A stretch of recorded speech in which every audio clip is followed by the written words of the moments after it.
Reporter impact Kandala ബാങ്കിൽ 101 കോടി രൂപയുടെ ക്രമക്കേട് നടത്തിയ എൻ ഭാസുരാംഗനെ വീണ്ടും സഹകരണ സംഘത്തിന്റെ തലപ്പത്തേക്ക് കൊണ്ടുവരാനുള്ള നീക്കം പൊളിഞ്ഞു.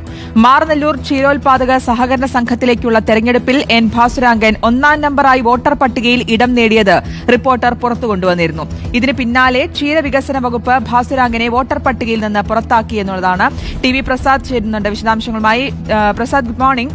ഇതിലിപ്പോൾ കണ്ടല ബാങ്കിൽ 101 കോടി രൂപയുടെ ക്രമക്കേട് നടത്തിയതാണ് എൻ ഭാസുരാംഗൻ. ഇതിന് ശേഷം ഉണ്ടായ കാര്യങ്ങളൊക്കെ നമുക്കറിയാം. അതിനുശേഷം ഇപ്പോൾ വീണ്ടും സഹകരണ സംഘത്തിലെ തലപ്പത്തേക്ക് കൊണ്ടുവരാനുള്ള ഒരു നീക്കം നടന്നു, പക്ഷേ അത് പൊളിഞ്ഞു അല്ലേ?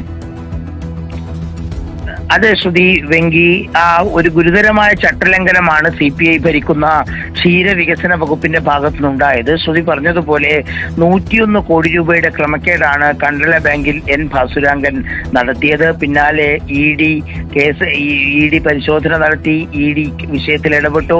1 വർഷത്തിലേറെ ജയിലിൽ കിടന്നു. ജയിലിൽ കിടക്കുന്ന സമയത്താണ് സർക്കാർ ഉത്തരവിറക്കിയത്.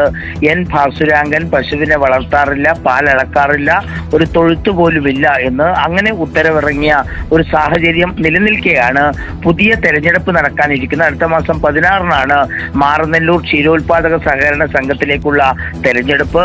മാറനല്ലൂർ ക്ഷീരയിൽ വലിയ കോടികളുടെ അഴിമതി നടത്തി അത് ഒന്നിനും കൊള്ളാത്ത ഒരു പ്രസ്ഥാനമാക്കി ഭാസുരാംഗൻ നേരത്തെ മാറ്റിയിരുന്നു. അതിനിടയിലാണ് ക്ഷീരവികസന വകുപ്പിന്റെ പ്രത്യേക താല്പര്യത്തോടുകൂടി അടുത്ത മാസം 16 നടക്കുന്ന തെരഞ്ഞെടുപ്പിൽ 1-ാം സ്ഥാനക്കാരനായി ഭാസുരാംഗൻ മാറിയത് എന്നതാണ്. വോട്ടർ പട്ടികയിലെ 1-ാം നമ്പർ പേരായിരുന്നു ഇത്.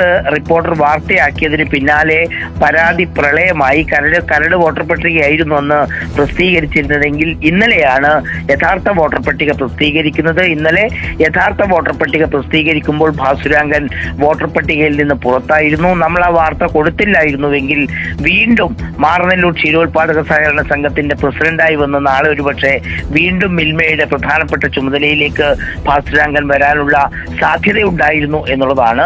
എന്തായാലും ക്ഷീരവികസന വകുപ്പ് CPI ഭരിക്കുന്ന വകുപ്പാണ് ഇപ്പോഴും ഭാസുരാംഗനെ ചേർത്ത് നിർത്തുന്നു എന്നുള്ളതാണ് ഇതിലെ ഏറ്റവും കൗതുകകരമായ ഒരു കാര്യം. ശ്രുതി. Yes, TV. പ്രസാദാണ് വിവരങ്ങൾ നൽകിയത്. ടി.വി. പ്രസാദ് പുറത്തു കൊണ്ടുവന്ന വാർത്തയാണ് ഭാസുരാംഗൻ വീണ്ടും വോട്ടർ പട്ടികയിൽ ഇടം നേടുന്നു എന്നതൊക്കെ. അപ്പോൾ ആ നീക്കം ഇപ്പോൾ പൊളിഞ്ഞിരിക്കുന്നതാണ്.